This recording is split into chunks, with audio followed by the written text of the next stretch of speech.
The whole thing starts with this central mystery. In what some believe is a detailed script for the end of the world, the United States of America is just not there. A total no-show. How can the world's only superpower be completely missing from the final act of history? Okay, let's get into it. To really get why this absence is such a big deal for this interpretation of prophecy, we first have to see who the source says is on the map. The cast of characters for the end times is actually very specific. According to the source, biblical prophecy names a very particular group of nations. The whole map is focused on one region, with Israel right at the heart of it all. You've got key players like Iran and Turkey, but also global powers like Russia, which this view connects to the ancient name Rosh. Now, this whole prophetic map is built on a very specific theological timeline. The source material argues that all of human history is given 6,000 years, split into these three big 2,000-year chunks. And all of that is supposed to happen before a final seventh day of rest, which would be a 1,000-year millennium. And it's this countdown that really creates a sense of prophetic urgency. So, we've got our map of nations, we've got this prophetic clock ticking down. But, and this is a huge but, this whole setup creates a massive problem on the world stage. It's a geopolitical knot that, according to the source, has to be untied for the rest of the prophecy to move forward. Let's take a look at what that is. A huge piece of this end times puzzle, a central event, is this prophesied invasion of Israel. It's described in Ezekiel 38 as this big coalition of nations, led by Russia and Iran, coming against it. But for that to happen, the source argues, Israel has to be totally isolated, vulnerable, with no powerful big brother to come and save the day. And boom, that brings us right back to the main problem, doesn't it? For decades, the United States has been Israel's #1 ally, both militarily and politically. That long-standing policy would pretty much guarantee that Israel would never have to stand alone against that kind of invasion. And this is what leads to the source's most stunning conclusion. It's right there on the slide in the original Spanish, Bíblicamente, Estados Unidos tiene que caer, which translates to, biblically, the United States has to fall. The argument is that for the ancient script to play out as written, the modern world superpower must be wiped off the geopolitical chessboard. Okay, so if the US is prophetically required to fall, how on earth could something that massive even happen? Well, the source material doesn't just make the claim and walk away. It actually speculates on a few different scenarios that could lead to this very collapse. The source lays out 4 main ways this could happen. Now, you shouldn't think of these as a sequence, like step 1, step 2. They're more like 4 separate possibilities. And what's really fascinating is that they cover threats from the inside, the country tearing itself apart, and devastating blows from the outside. So one scenario is a total collapse from within. The source paints a picture of a nation so divided by what it calls 2 completely hostile political agendas that it's like a second civil war. It argues that we're not just looking at political parties anymore, but 2 irreconcilable causes basically fighting for the nation's soul. Another possibility is a knockout punch from an outside enemy.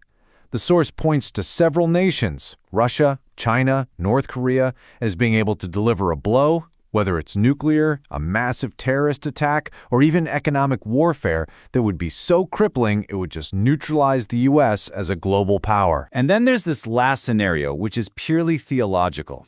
The source argues that since the United States has one of the biggest Christian populations in the world, an event like the rapture, the sudden vanishing of believers, would hit America in a way no other country would experience.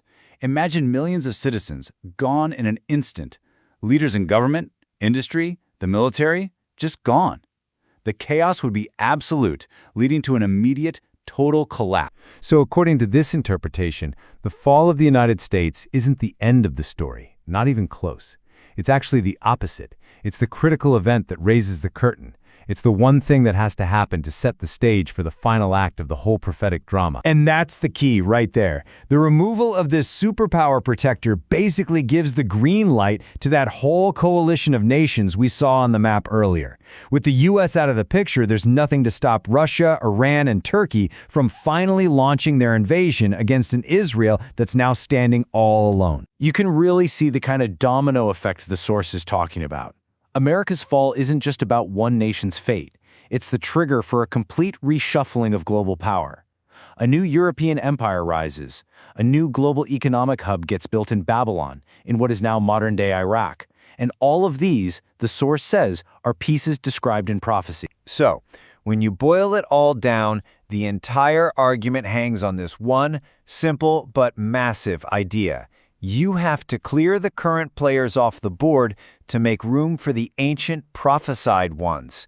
The absence of the U.S. in the prophecy isn't an oversight. It's a prerequisite. And that really leaves us with a final, provocative thought.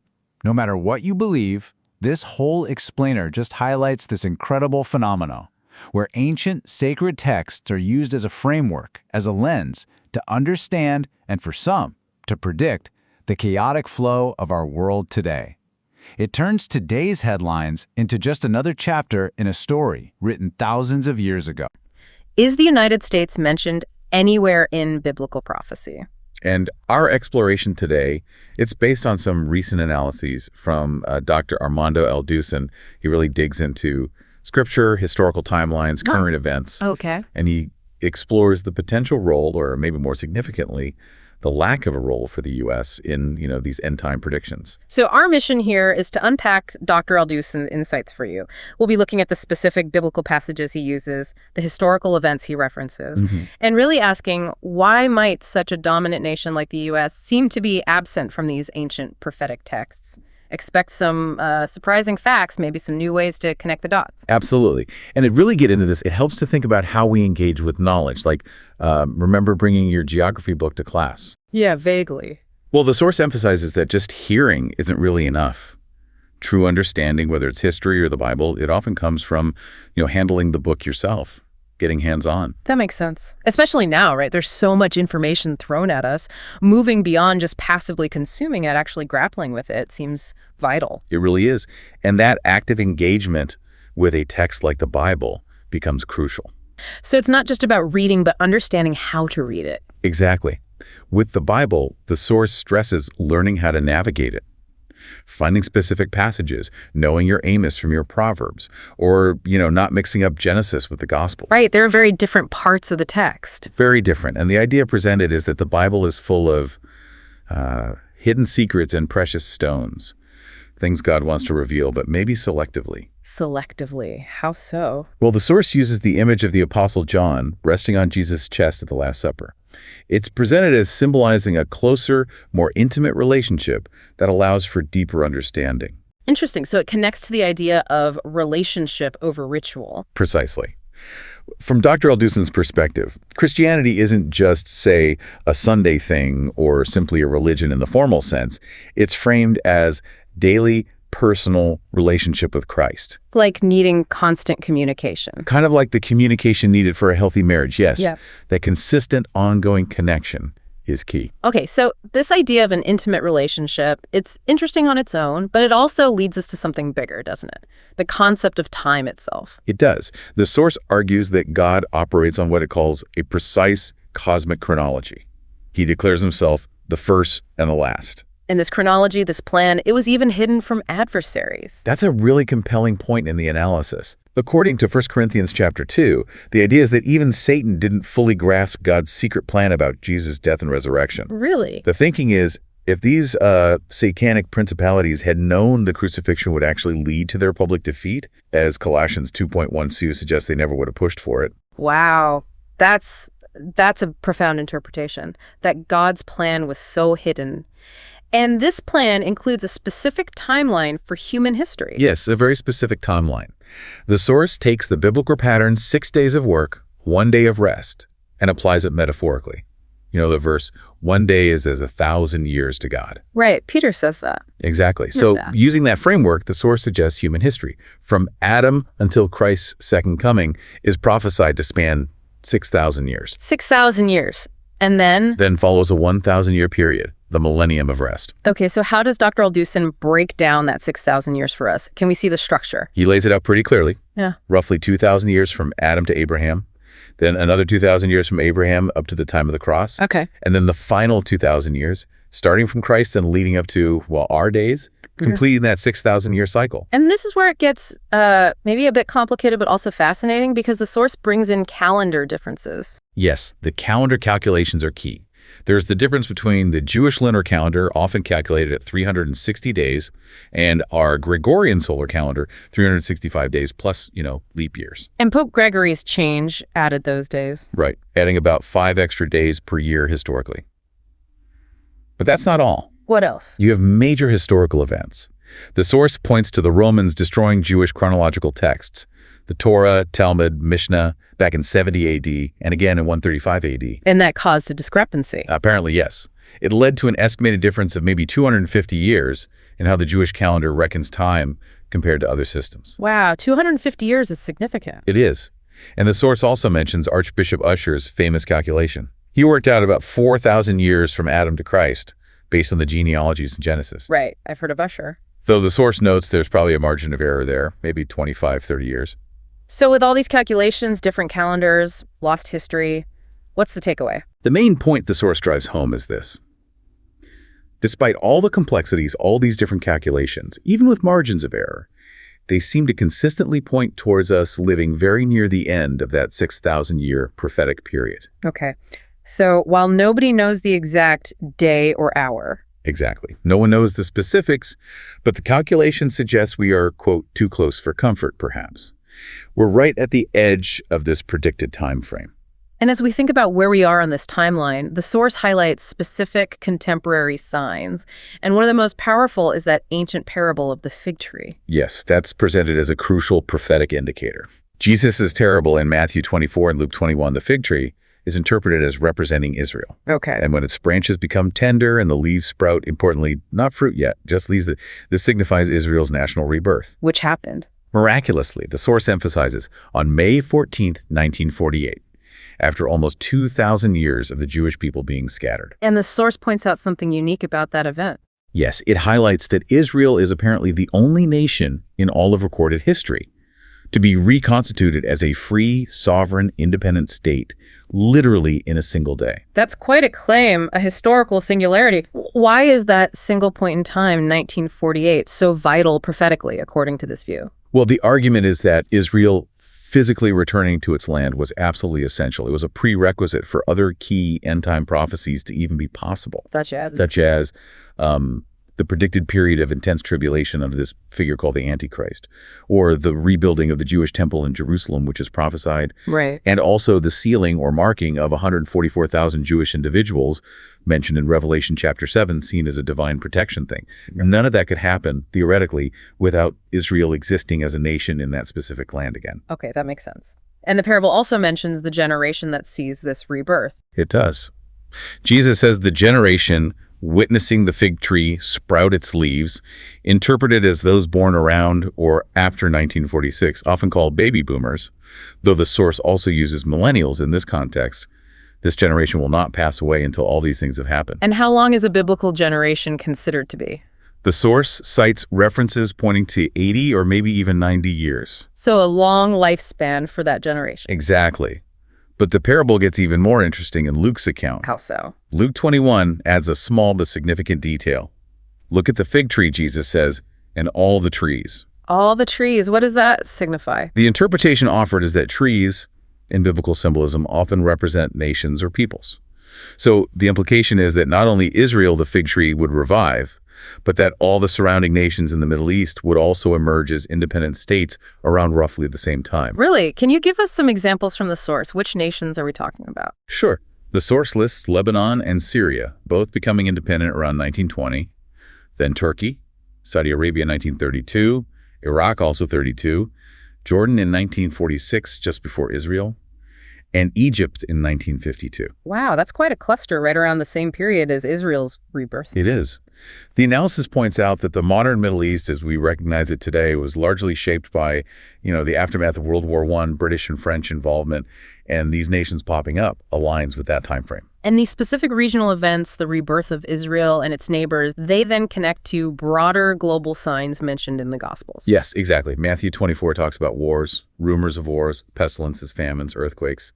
Jesus calls these the beginning of sorrows. And the source, writing from a 2021 viewpoint, saw connections to then current events. It did. It pointed to what it saw as increasing global violence, these massive, devastating fires like in Australia and California, mentioning the loss of over 1 billion animals. Yeah, those were terrible. Widespread floods, tsunamis, extreme weather patterns, but also political turmoil, a sense of existing systems failing, and the rise of mixed ideologies, citing China as an example. So all these things together, the regional rebirths, the global signs, what's the ultimate signal according to this interpretation? The source uses this evocative phrase. It suggests the horns of the apocalypse are being heard in heaven, meaning the world is seen as being at a precipice, heading towards a unified global commercial system, a system that, according to this specific interpretation of prophecy, will eventually be established by the Antichrist and centered, interestingly, in Iraq. Iraq, not somewhere else. Specifically Iraq, linked back to ancient Babylon. But underpinning all of this, the timelines, the signs, the nations, is a fundamental biblical concept. Which is? That God has absolute control over nations, complete sovereignty. How does the source illustrate that point? It pulls directly from the book of Job, chapter 12, verses 23-25. He multiplies the nations and he destroys them. He scatters the nations and he gathers them again. It's pretty unequivocal. God is in charge of the rise and fall. Completely. And there are examples given, like King Nebuchadnezzar in the book of Daniel, chapter 4. Ah, the king who lost his mind for a while. That's the one. The source highlights how God can essentially remove understanding from arrogant leaders, making them like drunks, as Job puts it. And he only restores their reason after they acknowledge his ultimate sovereignty. It's a powerful lesson in humility for any leader, really. Absolutely. Yeah. And it underscores a broader point. All flesh is like grass. Human glory is temporary. Every empire, no matter how mighty Babylonian, Medo-Persian, Greek, Roman, even the British Empire, they all eventually decline and fall. Their power isn't permanent. Fundamentally transient, yes. And this divine control, it even extends to how humanity is distributed across the earth. How so? The source quotes the Apostle Paul speaking in Athens in Acts chapter 17. Paul says, God made the world and everything in it, and from one man he made all the nations that they should inhabit the whole earth. And here's the crucial part. And he marked out their appointed times in history and the boundaries of their lands. So God sets the timeline and the borders for nations. That's the argument. And interestingly, Paul also talks about one blood for all humanity. There's an idea of common origin that, the source notes, predates the scientific discovery of blood circulation by centuries. That's fascinating. Ancient wisdom anticipating science. It highlights this idea of God's meticulous design and control. Now, when we talk about nations in power in this prophetic context, the source makes a distinction about the term empire. Okay, how does it define an empire? An empire in this specific usage is defined as a nation that conquers territory and stays there, integrating it. Right, like Rome or Britain did. Exactly. And the source argues that the U.S., despite its massive global influence, especially after World War II, generally doesn't fit that specific definition. Well, compared to historical examples like, say, Russia's expansion after 1917, where they took and held territory, the U.S. role has been different. It hasn't typically conquered and annexed in the same way. That's an interesting distinction. And it's presented alongside the acknowledgement of the U.S.'s unique foundation, often described as being established under God. It's seen as having been a champion of liberty and prosperity, attracting millions seeking freedom. That context is considered important. Okay, so we have God's sovereignty, the transient nature of empires, this specific list of nations prophesied to be active, which brings us right back to the central question. The core mystery. Why isn't the United States, this undeniable global superpower for the last century or so, explicitly mentioned in these end-time prophecies? It really is the elephant in the room, prophetically speaking, especially when you look at the nations that are clearly named, according to Dr. Aldusin's analysis. Let's list some of them again. Okay, so Israel is central, seen as indestructible until Christ's return, having survived, 4 major wars since 48. Then you have Jordan, Egypt, Sudan. Russia is mentioned, often identified with Rosh in Ezekiel 38. Rosh, meaning a northern power. Believed to refer to a major power to the north of Israel, yes. Then Iran, ancient Persia, Iraq, ancient Babylon. Europe is seen as significant, perhaps a revived Roman Empire. Okay. Also Central Asian nations, Syria, Greece, Saudi Arabia, Libya, Lebanon, Turkey. It's a pretty extensive list covering the Middle East, North Africa, Europe, and parts of Asia. But no clear, unambiguous mention of the USA. None. And the source directly addresses attempts to, let's say, force the U.S. into the prophecies, like the idea that New York City, specifically the Twin Towers, was the Babylon destroyed in Revelation chapter 18. Right, I remember hearing that theory after 9/11. How does the source debunk it? It argues that interpretation just doesn't fit the biblical text.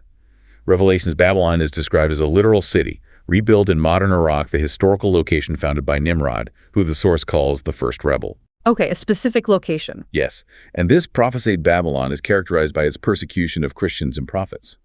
Those characteristics, the source states, simply don't apply to New York City. So if the U.S. isn't Babylon, and it's not explicitly named elsewhere, what happens to it? Where does it go? What are the theories presented in the source for its absence, or perhaps its diminished role? Dr. Odussin outlines several potential scenarios, explanations that circulate in these prophetic interpretation circles. One major theory is the rapture. The sudden removal of Christians. Exactly. The idea is, since the U.S. has historically had a very large Christian population, if millions were suddenly removed, including people in key positions, senators, governors, military leaders, business figures, the resulting chaos would be immense.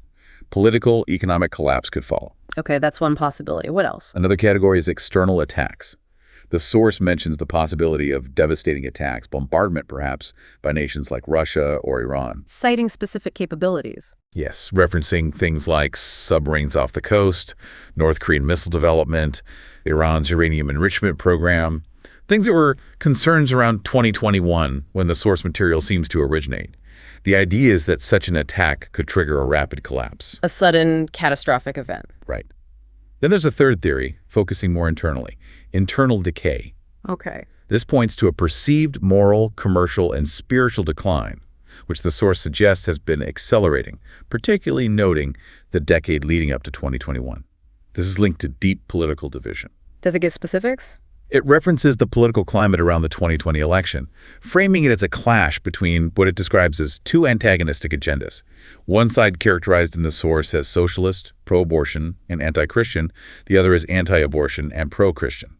Now, it's important we state this is how the source itself frames these differing viewpoints. It's analyzing. We're not endorsing this political framing ourselves. Understood. Just reporting the analysis. So internal division leading to weakening. Any other theories? Yes, a more recent factor mentioned is pandemic weakening. The suggestion is that the COVID-19 pandemic could act as a catalyst, severely weakening the U.S. economically, militarily, and politically, diminishing its global standing. So rapture, external attack, internal decay, or pandemic weakening. Those are quite varied possibilities. They are. And then there's one more interpretation drawn from Ezekiel 38 that's particularly, well, striking. It's sometimes called the observers theory. Observers, what does that mean? It focuses on Ezekiel 38, verse 13. This passage describes a future invasion of Israel, led by Gog, often associated with Russia, along with nations like Persia, Iran, and others. But then it mentions some entities asking the invaders, essentially, have you come to take spoil? Okay, who's asking the question? The verse names Saba and Dedan, usually identified as Arabian peoples, and the merchants of Tarshish and all its young lions. Tarshish and its young lions, who are they supposed to be? Well, Tarshish is often interpreted by scholars, cited in the source as representing England or perhaps Spain historically, and its young lions are then interpreted as the nations that sprang from the British Empire, specifically the U.S., Canada, Australia, and New Zealand. Okay, so the U.S. might be one of the young lions, but what's the significance of them just asking a question? That's the crux of it. They're just observers. They are present, they see the invasion happening, but they don't intervene. They just ask, are you here to loot? Wow. So the implication is? The implication is huge. If this interpretation is correct, it means the United States, which historically has been Israel's primary protector, especially since 1948, would not step in to defend Israel during this major prophesied invasion. That suggests what? That the U.S. is unwilling or unable. Exactly.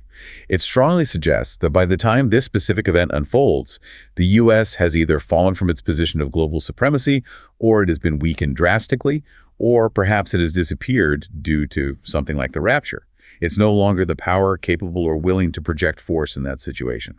This observer's theory, it really delivers a different kind of punch. It's not just about the U.S. being absent from a list. It's about seeing it potentially sidelined, passive, during a critical moment. It really is. It suggests a complete, almost unsettling reversal of its historical role on the world stage, at least concerning Israel's security, in that specific prophetic scenario, a shift from protector to bystander. So let's try to recap this deep dive. We've explored Dr. Aldusin's analysis, suggesting that while the U.S. has undeniably been a dominant global force for a significant period, its conspicuous absence from explicit biblical prophecies about the end times points towards a significant, though unspecified, change in its global standing before those final events fully unfold. That captures the essence of the argument, yes. Whether through rapture, attack, decay, pandemic, or becoming a mere observer, the projection is a diminished or absent America when certain key prophecies come to pass.